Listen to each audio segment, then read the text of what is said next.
बिस्मिल्लाहिर्रहमानिर्रहीम। Dear students, आज हम एक ग्लैंड के बारे में डिस्कस करेंगे और वो ग्लैंड है एड्रेनल ग्लैंड।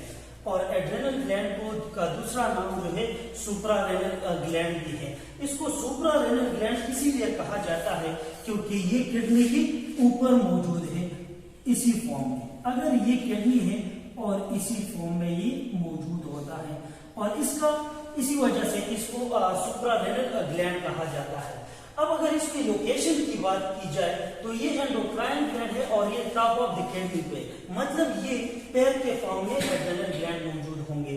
और अगर आप इस शेप की तरफ देखें तो ये ट्रायंगुलर शेप है और ये ट्रायंगुलर शेप इसका एड्रेनल ग्लैंड का होगा। फिर अगर एड्रेनल ग्लैंड की लेयर्स की बात की जाए तो एड्रेनल ग्लैंड में दो बड़े पोर्शंस मौजूद होते हैं। एक को कहते हैं एड्रेनल कॉर्टेक्स और दूसरे को कहा जाता है एड्रेनल मेडुला। पहले हम डिस्कस कर लेते हैं एड्रेनल कॉर्टेक्स को। एड्रेनल कॉर्टेक्स फर्दर 3 लेयर्स पे मुश्तमिल है। एक को कहते हैं जोना ग्लोमेरुलोसा, दूसरे को कहते हैं जोना फेसिकुलेटा और तीसरे को कहा जाता है जोना रेटिकुलरिस। ये ग्लोमेरुलोसा लेयर जो है ये सिक्रीट कर लेता है मिनरलोकॉर्टिकॉइड। मिनरलोकॉर्टिकॉइड इसको इसी वजह से कहा जाता है कि मिनरलोकॉर्टिकॉइड में ये मिनरल्स की एब्जॉर्प्शन कर लेता है सोडियम्स की और मिनरल्स की एक्सक्रीशन कर लेता है पोटेशियम और हाइड्रोजन की। वो हम डिस्कस करेंगे, लेकिन मिनरलोकॉर्टिकॉइड का एक बेसिक हार्मोन जो है वो मौजूद है और वो हार्मोन कौन सा है? एल्डोस्टेरोन है। अब ये एल्डोस्टेरोन जो है ये हमारे पास किडनी में इसी तरीके से हेल्प कर लेता है। अगर मैं यहाँ पर इसकी क्या ड्रा कर लू, एक इसी तरीके से एक स्ट्रक्चर ड्रा कर लू और इसको फिर कहते हैं नीफ्रॉन। ये नीफ्रॉन है, हम किडनी में मौजूद होता है और इसी पोर्शन को कहते हैं distal convoluted tubule. Distal convoluted tubules. अब इसी डिस्टल कन्वोल्यूटेड ट्यूब्यूल्स के इर्द एक कैपिलरी होती है और उसको पेरिट्यूबुलर कैपिलरी कहा जाता है।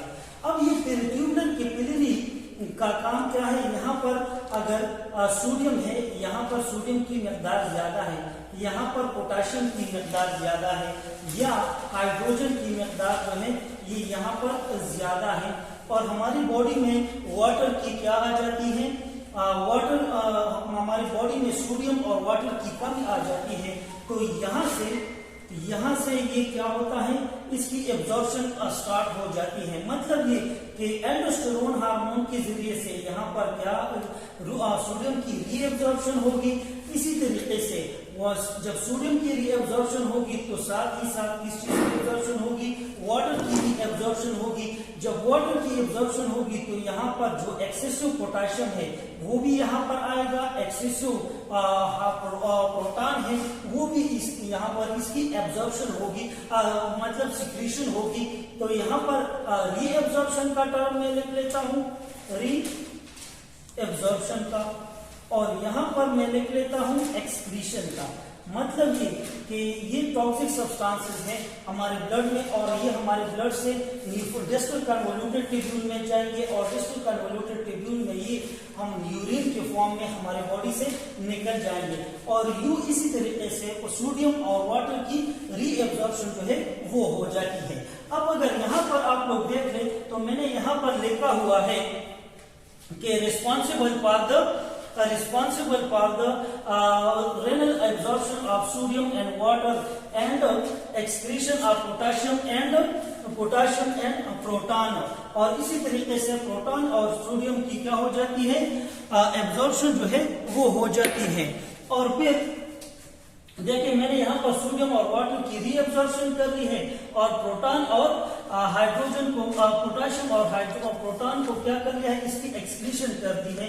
तो यहाँ पर मैंने फिर लिख लिया है कि aldosterone increase sodium and water level in the blood. और इसी तरीके से हमारा जो ब्लड प्रेशर है वो मेंटेन रहता है। अगर फर्ज कर ले एक बंदे में एल्डोस्टेरोन की कमी आ जाती है तो इससे एक डिजीज पैदा होता है और उसी को एडहेशन डिजीज कहा जाता है। अब आ जाते हैं दूसरे लेयर पे दूसरा लेयर जो है उसको कहते हैं जोना पिसिकुलेटा। जोना पिसिकुलेटा एक हार्मोन्स को रिलीज कर लेता है और उसको कहते हैं ग्लूकोकॉर्टिकॉइड। अब ये ग्लूकोकॉर्टिकॉइड हमारे पास जो ब्लड ग्लूकोज है उसको इंक्रीज करना, ये ग्लूकोकॉर्टिकॉइड का काम है। अब ये ब्लड ग्लूकोज किस तरीके से इंक्रीज होगा? एक इसका ये होगा कि जो ग्लाइकोजन है, ग्लाइकोजन जो स्टोर ग्लाइकोजन है ये कन्वर्ट होगा किस चीज में? ग्लूकोज में। अब ये प्रोसेस कौन कर लेता है? ग्लूकोकॉर्टिकॉइड कर लेता है। इसी तरीके से जो नॉन कार्बोहाइड्रेटेड कंपाउंड है, नॉन कार्बोहाइड्रेटिक कंपाउंड है, इन्हीं नॉन कार्बोहाइड्रेटिक कंपाउंड में आता है हमारे पास प्रोटीन और फैट्स। और इन्हीं प्रोटीन और फैट्स की क्या होती है? ब्रेक डाउन हो जाती है और यूं इसी तरीके से जो ब्लड ग्लूकोज है वो इंक्रीज हो जाता है। तो दो तरीकों से ये हमने यहाँ पर डिस्कस कर लिया कि दो तरीकों से हमारे पास जो ब्लड ग्लूकोज है वो इंक्रीज हो जाता है। इसी तरीके से एक तीसरा तरीका है, वो उसको कहते हैं लाइपोलाइसिस। मतलब ये कि यहाँ पर जो फैट्स हैं उसकी जब ब्रेकडाउन हो जाए और ब्रेकडाउन हो जाने की वजह से फिर ये ग्लाइसरॉल और फैटी एसिड में कन्वर्ट होगा और फिर उन्हीं ग्लाइसरॉल और फैटी एसिड से जो ब्लड ग्लूकोज है वो इंक्रीज होगा। तो ये तीन तरीकों से हम ब्लड ग्लूकोज को क्या कर सकते हैं? मेंटेन रख सकते हैं। अगर फिर ग्लूकोकॉर्टिकॉइड का ये तो हमारे पास ब्लड ग्लूकोज लेवल का हो गया कि किस तरीके से हम ब्लड ग्लूकोज को इंक्रीज कर सकते हैं। अब आ जाते हैं कि आया इसकी इम्यूनिटी में हमारे पास क्या रोल है। इम्यूनिटी में इसका हमारे पास ये रोल है कि रिडक्शन ऑफ इन्फ्लेमेशन, जो इन्फ्लेमेशन की जो एक्टिविटी है या जो इन्फ्लेमेशन की जो प्रोसेस है उसको कम कर देता है। अगर एक एक्सेसिव इन्फ्लेमेशन एक सेल में आ जाए तो उस सेल्स के टिश्यूज और उस सेल्स का जो फिजियोलॉजी है वो चेंज हो सकता है। और अगर वो चेंज हो गया तो हमारे पास जो टिश्यू की ऑर्गेनाइजेशन है या सेल की जो ऑर्गेनाइजेशन है उस पर इफेक्ट पड़ेगा और जब उस पर इफेक्ट पड़ेगा तो हमें मुख्तलिफ किस्म की एक तो ये कि इसमें जो पहला काम होगा हमारा जो बॉडी टेम्परेचर है वो इंक्रीज हो सकता है। लेकिन ये इसका क्या है? लॉन्ग टर्म सर्वाइवल के लिए हमारे पास क्या चाहिए? ग्लूकोकॉर्टिकॉइड चाहिए। अगर ये है तो हमारे जो सेल्स है या टिश्यू है वो मेंटेन रहेंगे। अब अगर एक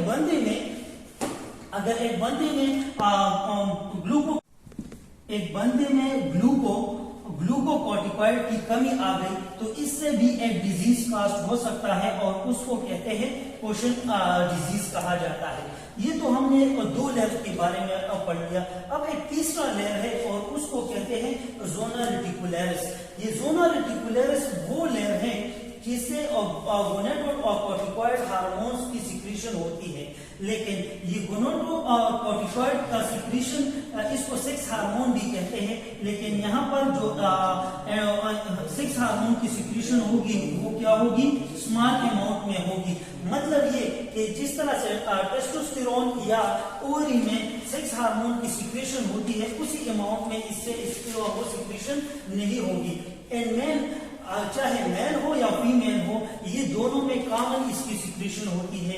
और ये जितने भी सेकेंडरी सेक्सुअल कैरेक्टर्स हैं उन्हीं सेकेंडरी सेक्सुअल कैरेक्टर्स को डेवलप करना ये एंड्रोजन या सेक्स हार्मोन का काम है। फॉर एग्जांपल, अगर मैं फीमेल रिप्रोडक्टिव सिस्टम का जो आउटर पार्ट है, विजिबल पार्ट है, वो ड्रा कर लूं इसी तरीके से, तो अगर यहाँ पर आप लोग देख लें तो इसके ऊपर जो हेयर की ड्यूअल, इस रीजन को कहा जाता है प्यूपस। इसको कहते हैं प्यूपस। और प्यूपस मेल का भी है, फीमेल का भी है। इसी प्यूपस हेयर पर, इसी प्यूपस रीजन पे हेयर की जो डेवलपमेंट है वो लेकर आना, ये किसका काम है? एंड्रोजन का काम है। तो ये सेकेंडरी सेक्सुअल कैरेक्टर्स है।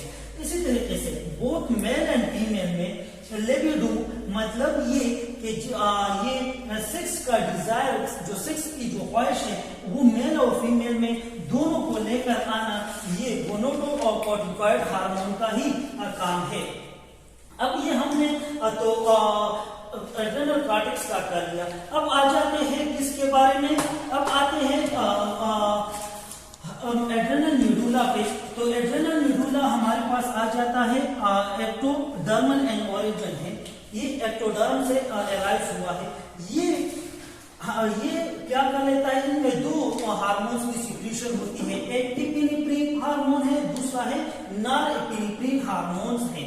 लेकिन अगर इसको देखा जाए तो ये हमारे पास क्या है, ये under the control of sympathetic nervous system है और ये इमरजेंसी के टाइम पे इसकी सिक्रीशन होगी और ये हार्मोन बहुत जल्द ही ब्लड के साथ मिलेगा और ब्लड में या तो ये फाइट या फिर फ्लाइट का रिस्पॉन्स शो करेगा।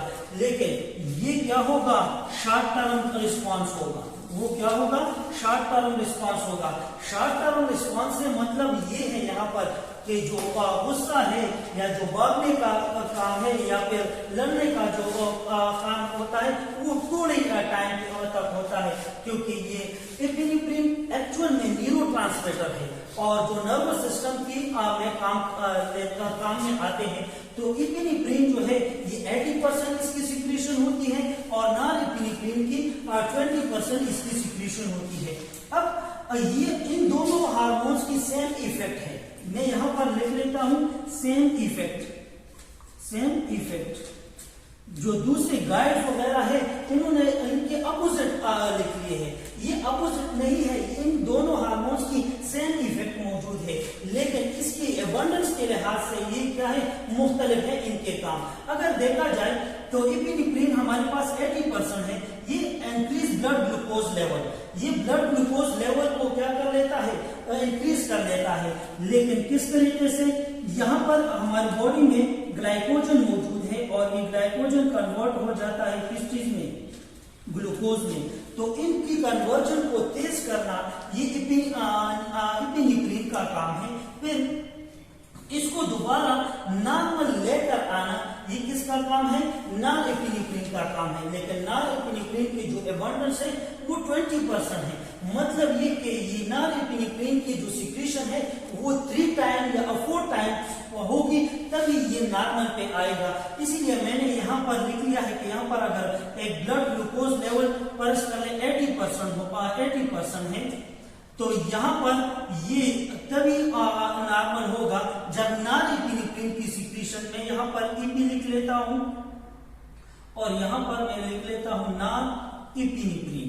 तो यहाँ पर इसकी सिक्रीशन कितनी टाइम होगी, 4 टाइम्स अगर आएगी नॉरएपिनेफ्रिन की तो ये एपिनेफ्रिन के मुकाबले में आएगा और फिर आहिस्ता आहिस्ता जो ब्लड ग्लूकोज है वो लो होता जाएगा।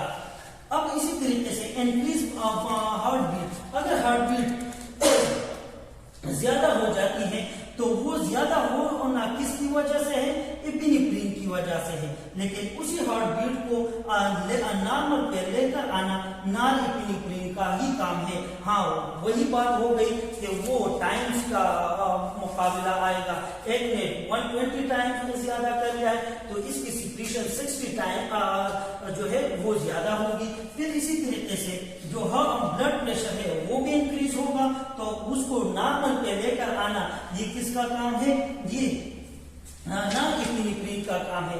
एक्चुअल में ये adrenal gland just like pituitary gland की तरह है, ये adrenal gland just like pituitary gland की तरह है। अब अगर देखा जाए तो ये हमारे पास एंटीरियर ग्लैंड है, एंटीरियर पिट्यूटरी है और ये क्या है, पोस्टीरियर पिट्यूटरी है। अब ये एंटीरियर पिट्यूटरी जो है ये हमारे पास इसकी सिंथेसिस एंटीरियर पिट्यूटरी में होती है, लेकिन पोस्टीरियर पिट्यूटरी की जो सिंथेसिस है ऑक्सीटोसिन, इससे 2 हार्मोन्स निकलते हैं, एक को कहते हैं ऑक्सीटोसिन और दूसरे को कहा जाता है एडीएच। लेकिन इन दोनों हार्मोन की जो सिंथेसिस होती है वो हाइपोथैलेमस में ही होती है, और हाइपोथैलेमस में 2 न्यूक्लियस मौजूद है, सुप्रा ऑप्टिक न्यूक्लियस और पेरावेंट्रिकुलर न्यूक्लियस। और यही 2 न्यूक्लियस जो है रिस्पॉन्सिबल है एक ऑक्सीटोसिन के लिए और एक एडीएच के लिए। अगर देखा जाए तो ये हमारे नर्वस सिस्टम के कंट्रोल में है, ये हार्मोन्स नर्वस सिस्टम के कंट्रोल में है। तो यहाँ पर अगर देखें तो मैंने यहाँ पर लिख लिया है under the control of sympathetic nervous system, ये सिंपैथेटिक नर्वस सिस्टम में है। तो ये पोस्टीरियर लूप की तरह है, ये किसकी तरह काम कर लेता है, पोस्टीरियर लूप की तरह काम कर रहा है। लेकिन जो एंटीरियर लूप है, ये एंटीरियर लूप में खुद किसकी सिंथेसिस होती है, और ये किसकी तरह है, ये एड्रेनल कॉर्टेक्स की तरह है। तो अगर देखा जाए ये adrenal gland just like pituitary gland की तरह है according to the synthesis, according to दियर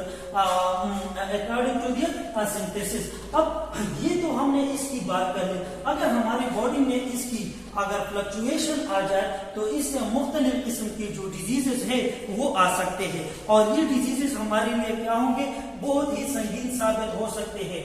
तो ये थी हमारे पास एड्रेनल ग्लैंड। अगर एड्रेनल ग्लैंड के बारे में आपने कोई क्वेश्चन करना है तो